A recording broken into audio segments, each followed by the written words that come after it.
प्रभाग क्रमांक 8 चे शिवसेनेचे उमेदवार विलास शिंदे, संतोष गायकवाड, नैना गांगुर्डे, राधा बेंडकुळी यांच्या प्रचार कार्यालयाचे उद्घाटन करण्यात आले। यावेळी जिल्हाप्रमुख विजय करंजकर, महिला आघाडीच्या श्यामला दीक्षित यांच्या हस्ते फीत कापून आणि श्रीफळ फोडून या प्रचार कार्यालयाचे उद्घाटन करण्यात आले। गंगापूर रोडवरील मधुर स्वीट जवळ या प्रचार कार्यालयाचे उद्घाटन करण्यात आले असून यावेळी ज्येष्ठ नागरिकांच्या हस्ते शाल आणि पुष्पगुच्छ देऊन मान्यवरांचा सत्कार करण्यात आला। या प्रसंगी ॲडव्होकेट महेंद्र शिंदे, श्यामला दीक्षित, विलास शिंदे, जिल्हाप्रमुख विजय करंजकर यांनी उपस्थित मतदारांसोबत संवाद साधला। आपण सर्वांनी सोबत मार्गदर्शन म्हणजे पक्षाबद्दल काय सांगणार, पक्षाबद्दल तर सर्व तुम्हाला माहितच आहे। या प्रभागामध्ये जेव्हा म्हणजे बीजेपीला आमदारकीचं सीट सोडलं जायचं, यांचे बूथ लावायला माणसंही नसायचे।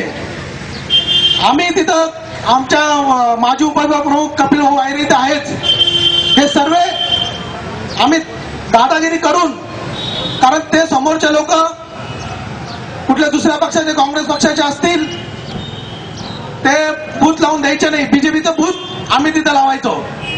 आजही बीजेपी आपल्या शिवसेनेने इथे महाराष्ट्रात मोठी केली आणि आज तेच आपल्या विरुद्ध ज्या पद्धतीने वागताय ते पूर्ण महाराष्ट्र बघतोय, तुम्ही बघताय।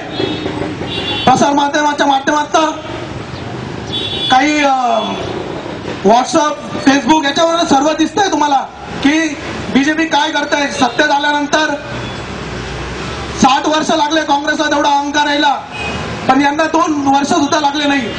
2 वर्षात यांनी दाखवून दिलं की काय असतं ते। 1987 पासून आपण शिवसेनेचा बाल शिवसैनिक म्हणून त्या ठिकाणी शिवसैनिक म्हणून काम करायला लागलो। शाळा तर गेली, परंतु शिक्षण कमी झाल्या कारणामुळे त्या ठिकाणी आपल्या वाट्याला आलं घरातील उरलेसुरलेचे काम आणि सर्व कुटुंबातील नातेवाईकातून फक्त तिरस्कार, कारण कामाचेच नाही राहिले काही, आणि फक्त शिवसेना शिवसेना शिवसेना। आणि मग आपण असं करत असताना तुम्ही सुद्धा, आपण तुमच्यासोबत काम केलेलं आहे। शाखा प्रमुख, वार्ड प्रमुख, विधानसभा संपर्क प्रमुख, जिल्हा प्रमुख अशा अनेक जबाबदाऱ्यावरती काम केलं, परंतु आपल्या सर्वांच्या सहकार्याने आणि या 2012च्या निवडणुकीमध्ये आपण माझ्यावरती विश्वास टाकल्याने या ठिकाणी मला नाशिक महानगरपालिकेची उमेदवारी दिली। एक सर्वसामान्य कुटुंबातील शिवसैनिकाला, एक सामान्य कुटुंबातील ज्याला सतत लोकांनी, नातेवाईकांनी नाकारलं असेल, मित्रांनी नाकारलं असेल, नाकारणं म्हणण्यापेक्षा असं नाकारणं नाही, परंतु कुठल्या कामाचं नाही, प्रेम सगळेच करतात, परंतु त्यावेळेस आपण माझ्यावरती विश्वास टाकला, उद्धव साहेबांनी विश्वास टाकला, उमेदवारी दिली, आणि ज्यांनी मला बिनकामा समजत होते ते सर्वजण माझ्यासाठी हिरिरीने भाग घेतले आणि त्या निवडणुकीमध्ये मला प्रचंड मतांनी नाशिक महानगरपालिकेमध्ये मनसेची लाट असताना सुद्धा त्या ठिकाणी निवडून दिलं। त्या सर्वांना मी मनापासून या ठिकाणी नतमस्तक होऊन मानाचा जय महाराष्ट्र करतो। आणि ज्या पद्धतीने मला विश्वास पक्षाने दर्शवला, नागरिकांनी दर्शवला, मित्रांनी, नातेवाईकांनी सर्वांनी माझ्यावरती विश्वास टाकला। म्हटलं ते वो तो चुनावी जुमला था।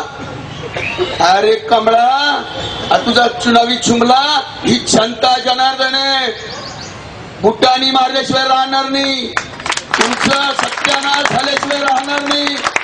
तुम्ही ह्या भोळ्या भाबड्या जनतेला फसवतात, या भोळ्या भाबड्या जनतेवरती तुम्ही आघात करतात। आज नोटबंदी नोटबंदी नोटबंदी, काय नोटबंदी आणले, काय करायचं हे खरी जाण लिओ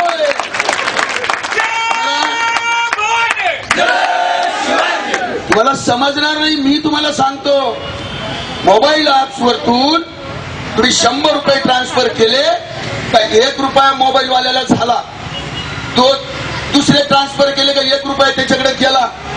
जुगार खेळतो ना आपण, जुगार, तुला तो अण्णा म्हटलं होतं ना, जुगारी आटे झाला ते म्हणे, जुगारी आटे, तुझ्या आईचा जुगारी झाला,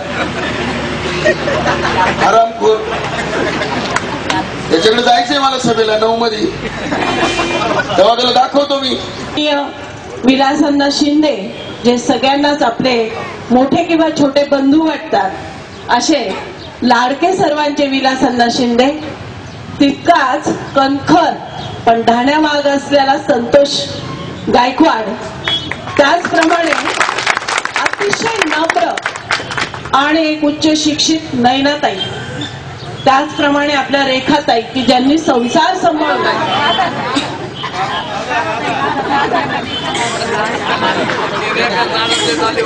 झाले संसार सांभाळून स्वतः उभं राहण्याची तयारी केली आणि आपल्या कुटुंबाबरोबरच समाजाची जबाबदारी स्वीकारली अशा राधाताई.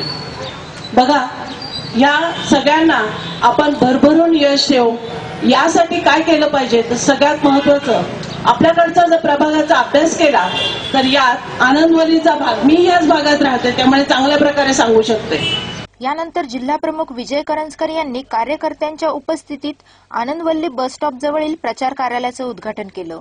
या प्रसंगी चिमुरड्या शिवसैनिकाचा शाल पुष्पगुच्छ देऊन सत्कार करण्यात आला.